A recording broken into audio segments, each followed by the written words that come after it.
How does one start on a path of enlightenment? Good question. We all start as the humans we once were. Ooh. And then we drift lower and lower, more and more crimes, less and less to keep the beast at bay. And we reach out in desperation for a path, any path. If we're lucky, we find a teacher, explains the premises of it, and then at our very bottom, when we are just above becoming nothing but a beast ourselves, we must commit one last atrocity. It is an atrocity according to the code of humans and fully in line with the new paths. Even for the honorable paths. Oh yes, there are many honorable paths. We'll get to them in time.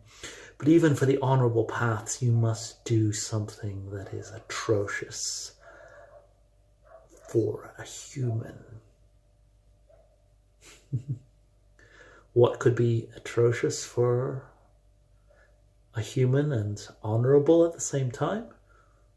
Well, what about a promise that you've made?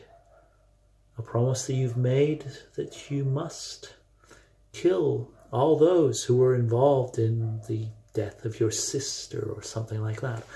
What could be more honorable than that?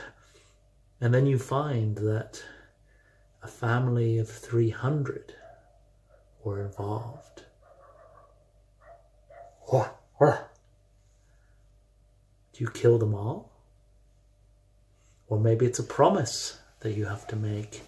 Maybe if you really want to make this world better, you will kill 200 people to save 10,000. You will do that, which no human, or very few, would ever choose to do. Yes.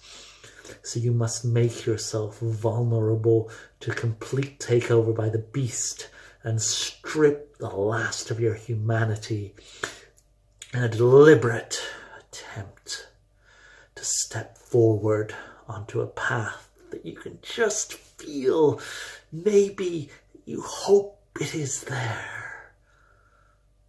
No, not speaking from personal experience, you idiot.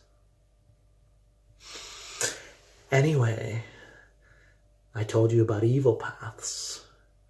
The next step is obvious. If vampires are not evil, what are they? Well, we're hunters, predators.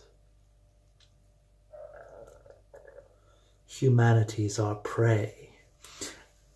And these paths all accept that nature, that the vampire is the ultimate predator. The path of the beast seeks to control the beast by accepting the beast. Its needs are paramount. Blood, survival, hunting.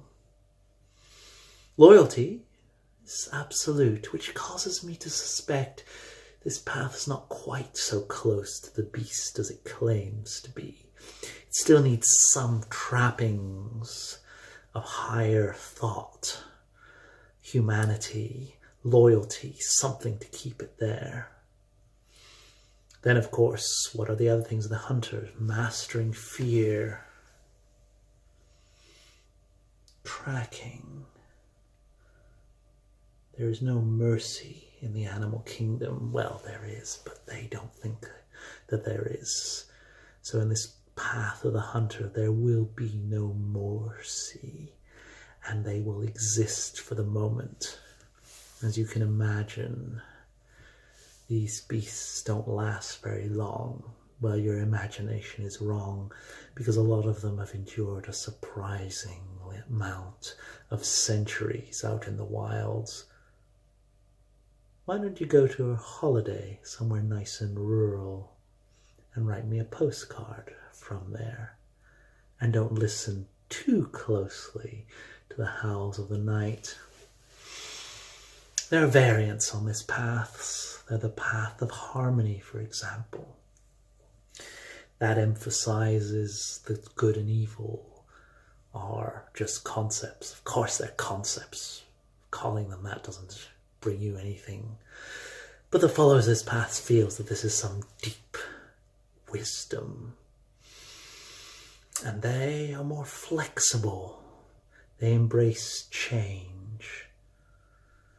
They embrace any differences. They move. They adapt. But they always stay hunters because, of course, you wouldn't want to adapt that role too much, would you? Then there's the path of Orion. I met its founder once. Pretentious little bastard. Quite liked them. That is focusing on strengthening the hunter that you are. Becoming even more of a hunter, more of a vampire. You must fight those who are stronger than you.